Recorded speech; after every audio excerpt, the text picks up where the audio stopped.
What's up, everybody? Today we're going to be talking about the ICECO fridge that we just got in. We're going to break this video up into a couple segments. So we've got a just general overview of what the product is, some of the features. We'll go through what the build quality is, the capacity that it's got, how I think it's going to work out for us. And then we will talk about a power consumption test. I'll run this battery or this fridge off a 50 amp hour battery and see how long it takes to consume all the power from it. Because I know everybody doesn't have a crazy big battery, so we'll go through that and see how that goes.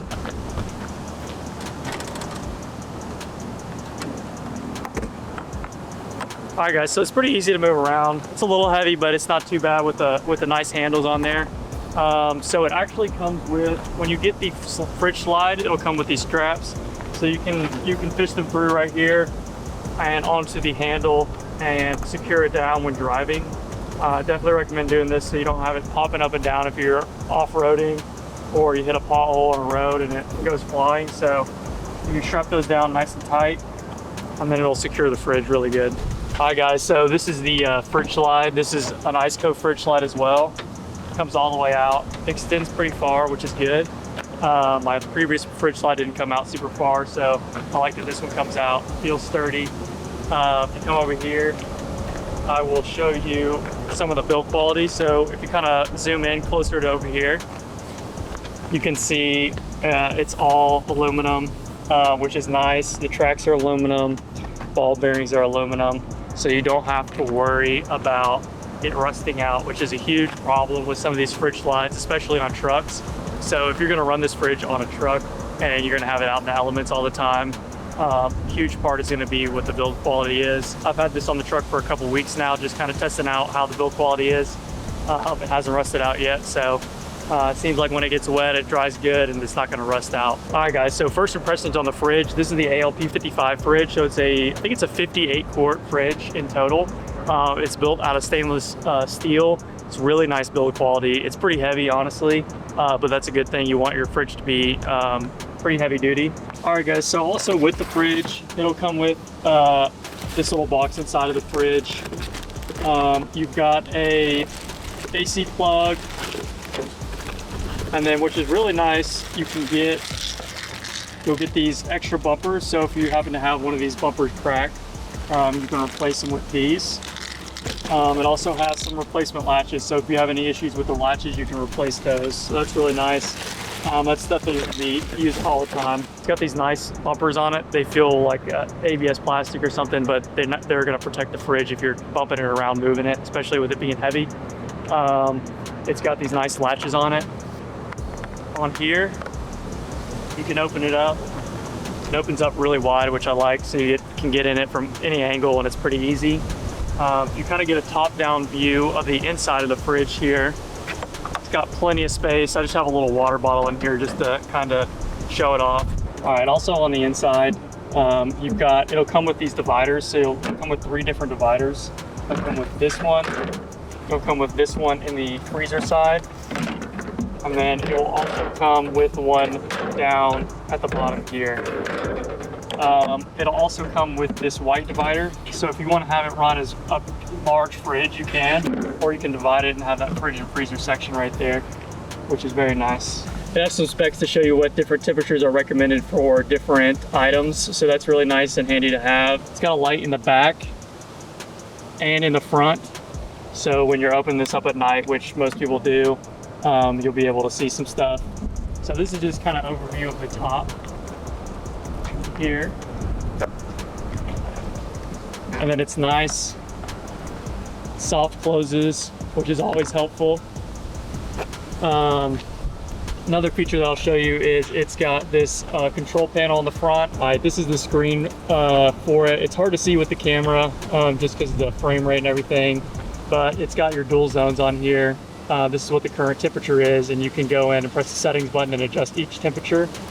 You can also turn on the light, and if you want it on eco mode or the quick freezing mode. Some of the other features it has, it's got a nice QR code on here, so if you want to remote, if you want to control the fridge from your phone, you can control the temperature and everything like that on there, so it's easy.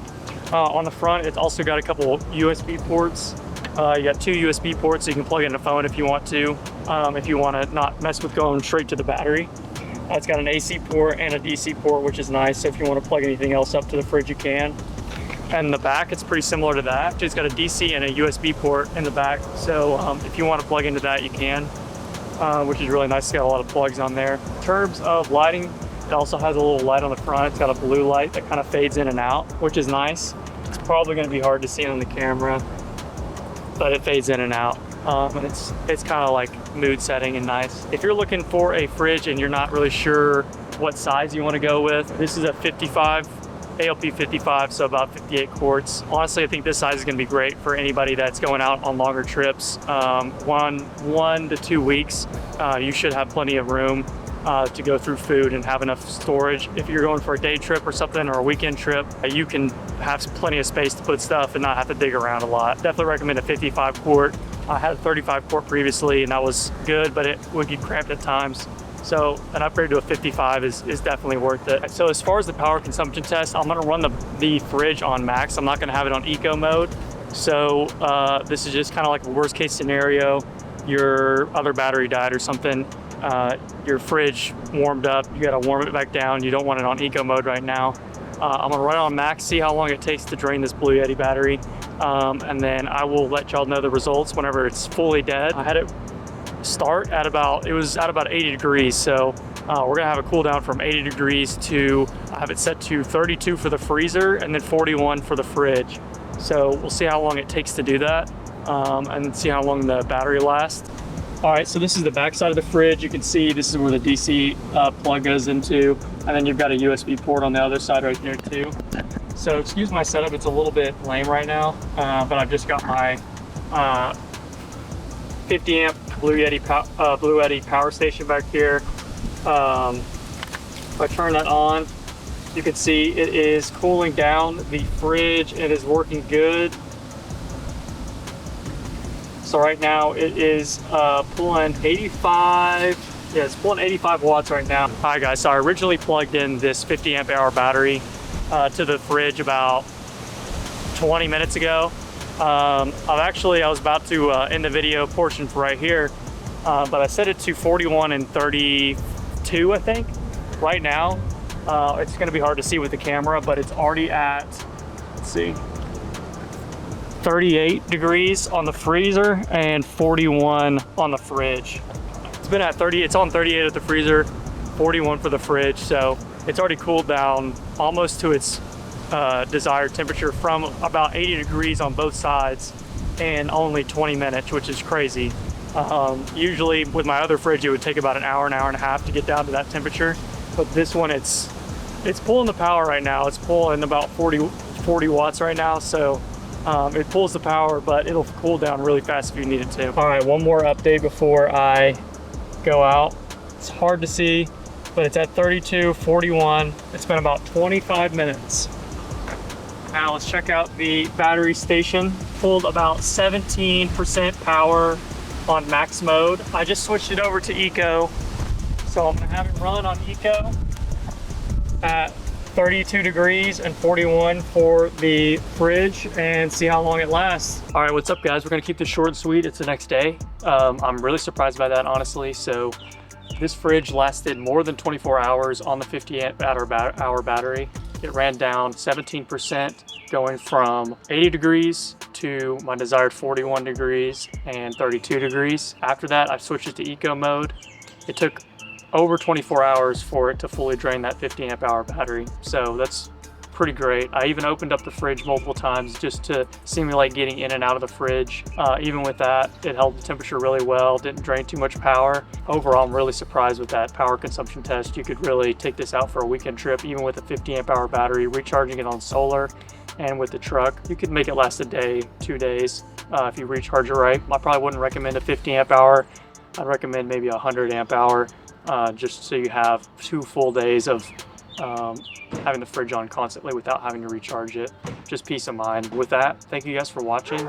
Really impressed with this fridge. I'm excited to take it out camping here in the next few weeks. I'm gonna have a new build update video. I'm gonna get a camper, and I'll show off some more stuff that I have in the bed here in the next couple of weeks. Go check out ICECO in the description, save some money. If you decide you want to get a fridge or a fridge slide, feel free to subscribe and comment down below with your opinions on the fridge. And I appreciate you watching. I'll see you in the next one.